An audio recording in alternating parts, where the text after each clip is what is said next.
A Ràdio Estel comença Àngels. A Catalunya, l'any 2021, el 15,5% de la població es trobava en una situació d'exclusió severa i el 13,6% en una situació d'exclusió moderada. Són dades de l'enquesta sobre integració i necessitats socials de la Fundació FOESA, que indiquen també que les persones en situació d'exclusió social, ja sigui moderada o severa, representen el 29% del total de la població catalana.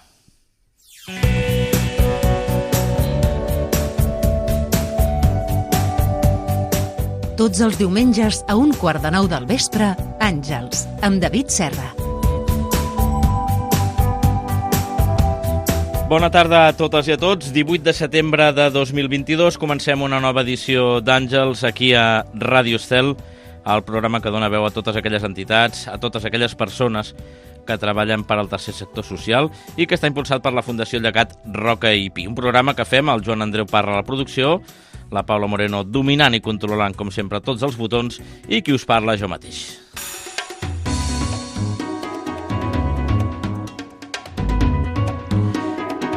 Avui hem convidat una entitat que és repetidora, diríem.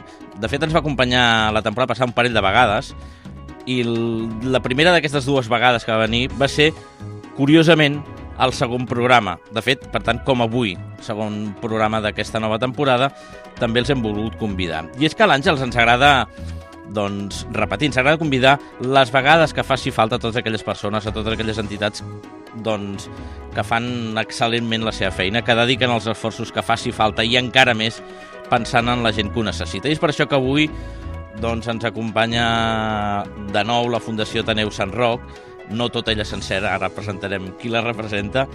Recordeu que són de Badalona, una fundació que va néixer fa 35 anys, hereva del Centre Social Cultural Sant Roc d'aquesta ciutat. Una entitat que sempre ha treballat pensant en la cohesió social d'aquest barri de Badalona a través de projectes educatius, socials, culturals, adreçats als infants, als joves i als adults, incidint de manera especial en els col·lectius de risc laboral. I aquesta tarda ens acompanya el Curro Muñoz, que ens parlarà, com a responsable que és, del projecte d'orientació sociolaboral de la Fundació Ateneu Sant Roc. Curro, bona tarda, gràcies per ser aquesta tarda aquí amb nosaltres a l'Àngels. Bona tarda i gràcies per convidar-me. A veure, són ja 6 anys des que vau iniciar aquest projecte, o el que és el mateix, podríem dir que són 6 cursos, no? Si ens basem una miqueta en el curs escolar. Tens la sensació que cada any que passa és més necessari? Sí, penso que la tasca que estàs fent cada any d'alguna manera es veu reflexada més. Cada vegada, d'alguna manera, els números són més gent a la que tenem, no? I llavors, sí, i penso que també l'experiència que anem adquirint en aquest procés, que anem caminant amb aquest tema de l'orientació, doncs suposo que ens fa que cada any també aportem més solucions o busquem més recursos o més coses que fan que la gent d'alguna manera s'adreci més a nosaltres a l'hora de buscar una feina o de buscar algun tipus d'orientació. Per aquells que no ho coneguin, què és allò grans tret que ens podries explicar què és el projecte d'orientació de la Fundació Ateneu Sant Roc? Bueno, el projecte d'orientació de l'Ateneu neix com una inquietud que hi ha dintre de l'Ateneu en els diferents debats que es produeixen. Hi ha un interès perquè després de la crisi del 2008 hi havia moltes veus que deien que hauríem de fer alguna cosa per ajudar la gent que està en situació, que no té feina, saps? Vull dir, tu estàs treballant amb infància, estàs treballant amb joves, estàs treballant amb adults, amb dones, amb els temes d'alfabetització en els diferents projectes, i llavors veus que hi ha aquest neguit, no? I llavors, jo com a educador ja estava fent coses d'orientació amb joves i així, i m'encomanen la tasca d'elaborar aquest projecte d'orientació i tirar-lo endavant. I llavors ens plantegem com podem ajudar a la gent, a tota la gent que participa en les activitats de l'Ateneu, ja siguin els joves, ja siguin les dones, ja siguin les famílies vinculades, no? En el projecte del centre obert, doncs els pares, les mares, els germans, que s'adrecen a l'entitat amb temes d'orientació, ja sigui laboral o ja sigui amb temes d'orientació, diguéssim, acadèmica. No, perdona, és a dir que a partir de la crisi del 2008, que no vol dir que s'acabés el 2008, que va començar el 2008 i que es va prolongar anys i anys, fins i tot sembla que jo crec que mai l'hem deixat, exacte, l'encadenem amb la que tenim ara. Suposo que és la percepció de que tots aquests joves, de totes aquestes dones, famílies, que fa que us doni una empenta definitiva per dir a iniciar aquest projecte. Sí, des de, diguéssim, de tots els llocs de l'Ateneu, des de tots els projectes, no? Els educadors, tothom va copsant i va veient que bueno, és necessari fer algun tipus d'acció en aquesta línia, perquè veuen que hi ha una necessitat, no? I llavors l'entitat es planteja doncs, donar resposta a aquesta necessitat que es veu en el territori o en les persones que participen a les activitats en l'Ateneu. I a partir d'aquí neix el projecte i comença a caminar. Vale?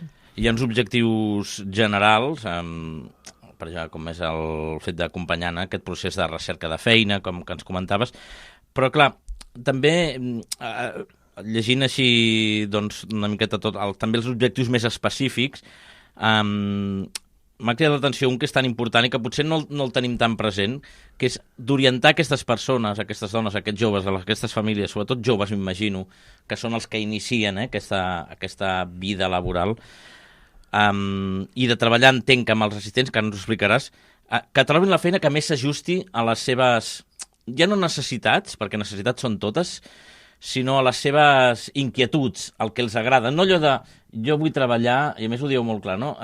Treballar del que sigui, però treballar, que entenc que és una necessitat, però clar, és una tasca també molt important i que potser no es remarca prou. Jo trobo, aquí t'explicaria, o sigui, anècdotes i casuístiques que penso que podrien il·lustrar molt tot això, no? Jo penso, aquí parlo de vegades en el perfil de joves, per exemple, moltes vegades hi ha el diferencial entre el vull treballar i tinc capacitat de treballar. Soc capaç d'aixecar-me a les 8 del matí, anar amb transport públic fins on hagi d'anar cada dia i no fallar ni un dia per mantenir aquesta feina? Vull dir, saps? Aquí a vegades em trobo amb moltes coses i una de les coses és aquestes i a vegades m'arriba una persona i el primer dia em diu vull treballar, dic, vale, anem a veure què vols fer, no? Què t'interessa, què t'agradaria i a partir d'aquí comencem a establir un diàleg, un espai en el que anem parlant i anem veient cap a on hem de tirar i quines són realment les teves necessitats i la teva capacitat després de fer això.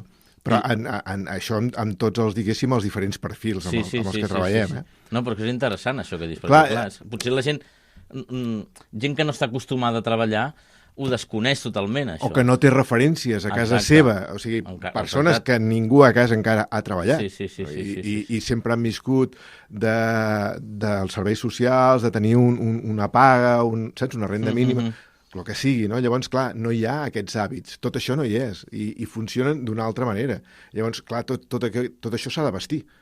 Vale? Tu t'arriba algú i li has d'anar posant un traje perquè acabi sent capaç de tenir una feina i de mantenir aquesta feina. Clar, no és allò de dir, mira, t'he trobat feina i t'he ajudat a trobar feina i apa, que et vagi bé. No. És més complex. No, molt més complex. Com els orienteu? És a dir, primer, més o menys quan dura aquest procés d'orientació no s'acaba mai. Exacte. Jo penso que... Per la cara que m'has posat i dic que això vol dir que no s'acaba mai. No exactament, però bueno, clar, també suposo que tinc casos i casos, no? I n'hi ha que al segon dia, vull dir, ja estan treballant i no hi ha cap problema, i hi ha altres que són processos molt més lents.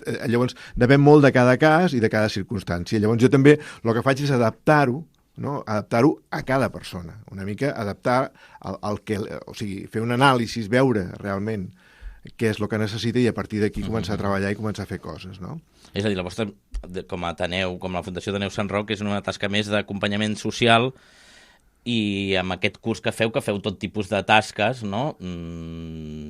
Des d'alfabetització fins a, entenc, assessorament en qualsevol àmbit. En qualsevol àmbit. O sigui, venen preguntes de tot tipus. A mi m'agrada molt explicar, potser la casuística, perquè també, si tu il·lustres un fet, pots fer entendre com funcionen les coses. Jo, per exemple, aquest dematí, jo he tingut una entrevista amb una noia d'origen pakistanès. Vale? I llavors, aquesta noia avui venia perquè volia fer un curs i tal de neteja, i hem estat mirant l'horari del curs, tot i tal, i ella mateixa avui ha verbalitzat. Diu que s'havia separat del seu marit, vale? Cosa que en un cas d'una dona pakistanesa és complexa, i que estava començant un camí, vale? I que d'allò. I ella m'ha recordat que fa un temps ja havíem estat parlant i ella havia engegat un procés també, i que en aquell moment el seu pare, per exemple, no l'havia deixat anar a fer un curs per treballar, però que en aquests moments ja el seu pare havia assumit que ella havia de treballar. Saps? Vull dir, tu a vegades has d'esperar 1 o a vegades 2 anys o més temps, vale? Perquè són dones, potser tenen càrregues, tenen criatures, estan al càrrec d'aquestes criatures i potser no es dona les circumstàncies per fer això. Però ella mateixa ha verbalitzat, diu, te'n recordes que fa un temps me vas proposar de fer un curs i jo estava molt il·lusionada, el meu pare...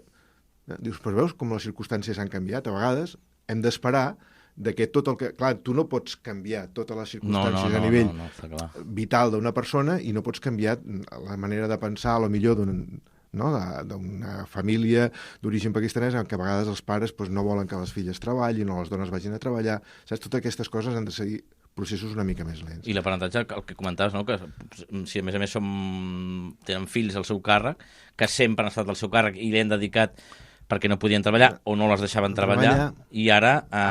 clar. Haig de canviar, llavors, clar...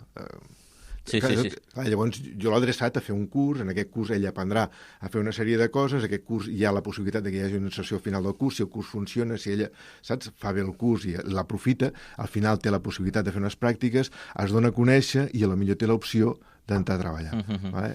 Però són processos, ja tinc molt lents. Sí, no, està clar. I tot això també, aquesta dona també avui també verbalitzava que ja dominava l'idioma, que era capaç de parlar, de venir amb una amiga, l'amiga l'ha inscrita per fer els cursos de castellà. Saps? Clar... Tots són peces, no? Peces que es van i són processos, a mi em dóna la sensació, molt lents. I jo penso que també hem de tenir la capacitat de no defallir, no de dir, no desesperar-te, perquè veus que costa, però després, al llarg dels 6 anys, al principi potser també allò deia, això ja veuràs tu com ho farem, no? I ara, clar, et ve gent i et diu, hòstia, gràcies a tu estic treballant aquí o estic fent això, i això paga molt a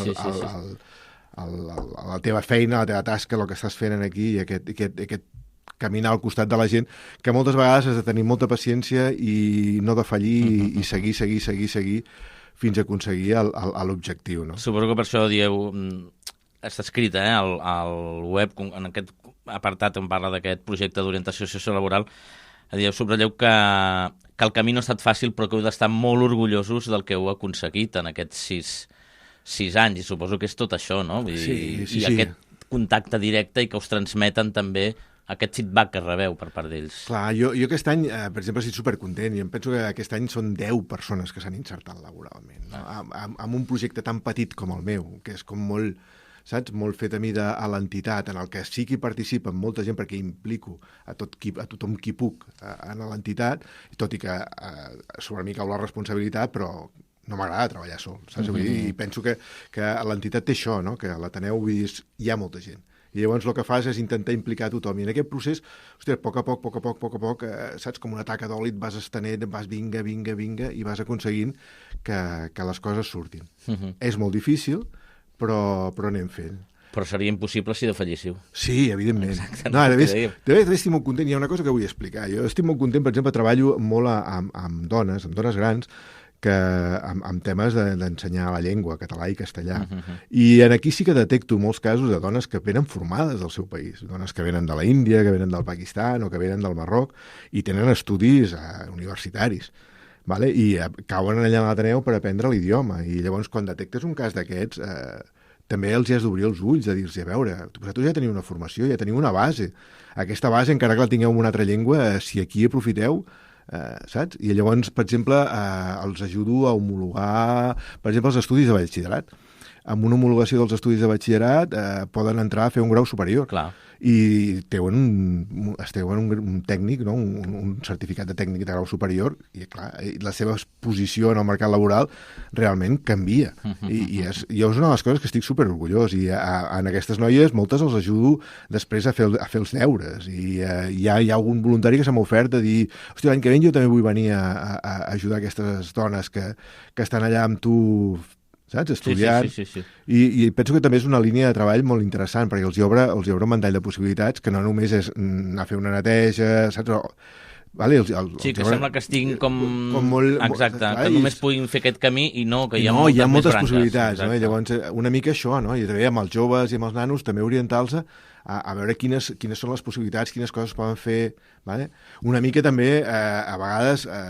també has de fer-los tocar de peus a terra, perquè venen amb unes expectatives molt altes i la llengua també els impedeix primer has de dominar la llengua. Sí. Per poder estudiar aquí has de dominar la llengua. Llavors els hi ha de quedar molt clar i ells han de fer un esforç molt gran aquí. Però una manera d'aprendre la llengua i mentre estàs aprenent la llengua ja estàs avançant, és, per exemple, anar a fer un grau superior, un grau mig. I a més teniu casos en tots aquests 6 cursos, aquests 6 anys que porteu, doncs que... Sí. Hi ha unes quantes dones que aquest any entren unes quantes més i ja totes m'han dit, jo vull venir a fer reforç amb tu que m'ajudis, vale? Perquè li tenen pànic. La primera setmana, els primers 15 dies... Clar, fa por. Fa por. No, venen...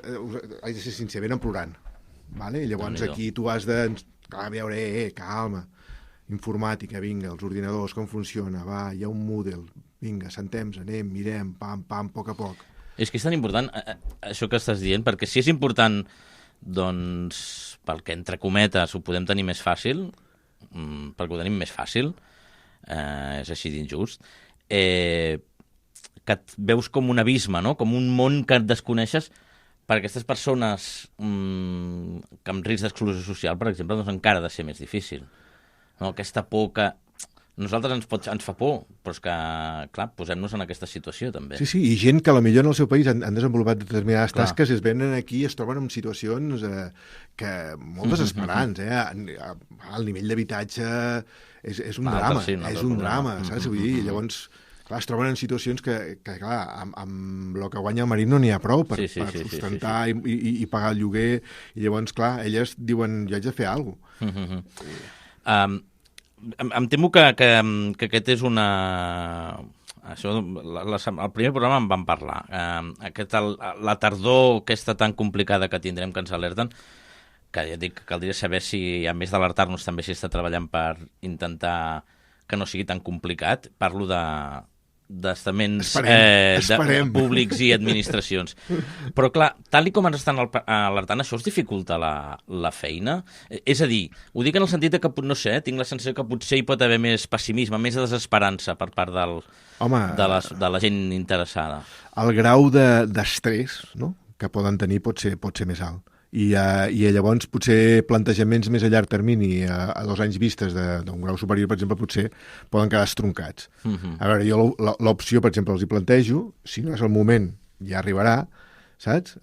Vull dir, si el primer és treballar, doncs hauràs de treballar i els ingressos, i després ja arribarà el moment en què puguis fer-ho.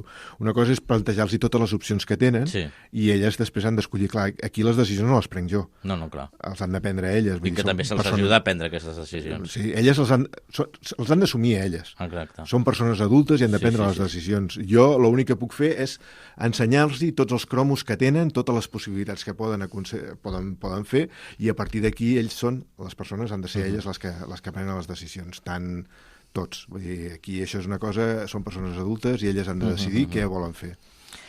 Ens queda molt poc temps, Curro, però sí que m'agradaria parlar, així, encara que sigui breument, com a mínim esmentar-ho, que, clar, vosaltres, la Fundació Ateneu Sant Roc no és una entitat d'inserció laboral, i aquí la importància és el treball en xarxa, la col·laboració amb altres entitats, amb empreses, amb el que sigui, per ajudar. Ho deies tu, no? Nosaltres ajudem, diríem, des de l'àmbit social, no? Com a educador social que ets, però clar, aquí també hi ha una tasca important.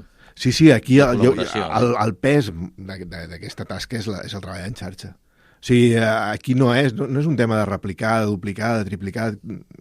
Hi ha entitats especialitzades en el tema d'inserció, hi ha entitats que fan... El que fa l'Ateneu és estar en contacte amb aquestes entitats, amb formació i treball, amb la Fundació ATSIS, amb la Betsaida, amb el Casal d'Infants, amb l'IMPO, vull dir, tothom, a la Creu Roja, tothom que es mou, no vull deixar ningú. No, és complicat, perquè n'hi ha una pila. N'hi ha una pila, no? Tots els que estan fent coses, ja siguin al territori, ja sigui a Barcelona. Vull dir, és estar en contacte amb ells, saber el catàleg de cursos que tenen, d'allò, llavors tenir contactes en allà i intentar fer les derivacions oportunes i fer un seguiment d'aquestes persones fent el curs, si funcionen o no funcionen, si hi van, si no hi van per què, saps? Vull dir, estar una mica a sobre i que tot això pugui anar rotllant. I va rotllant, ja els números ho demostren. Doncs no tenim més temps, Curro. Recordem, hem parlat amb Curro Muñoz, que és responsable del projecte d'orientació sociolaboral de la Fundació Ateneu Sant Roc de Badalona. Estaríem molta estona més parlant, per tant, vaig a fer un atracament. I a veure si abans de l'estiu vinent, deixem passar un curs, poder tornar aquí amb nosaltres a explicar-nos doncs, com ha anat, no? Que és el més important. Cap problema. Compteu amb nosaltres, no hi ha cap problema, vindrem i us explicarem. I moltes gràcies per donar-nos l'oportunitat d'explicar-nos. Gràcies a vosaltres per ser aquí amb nosaltres. Per avui, a veure, he triat una cançó que jo personalment mai me'n canso d'escoltar i que m'obliga sempre a deixar el que estic fent i espero que ara feu el mateix. És When She Believes, del gran Ben Harper, un títol que a mi em fa pensar en la importància que algú doncs, cregui en una altra persona, algú cregui en tu. Algú com l'exemple que hem tingut, com els de la Fundació Ateneu Sant Roc. Moltes gràcies per ser-hi i fins diumenge vinent. 100 white doves flying, but nothing is as beautiful as when she believes, when she believes, when she believes, when she believes. Àngels, un programa de la Fundació Llegat Roca i Pi.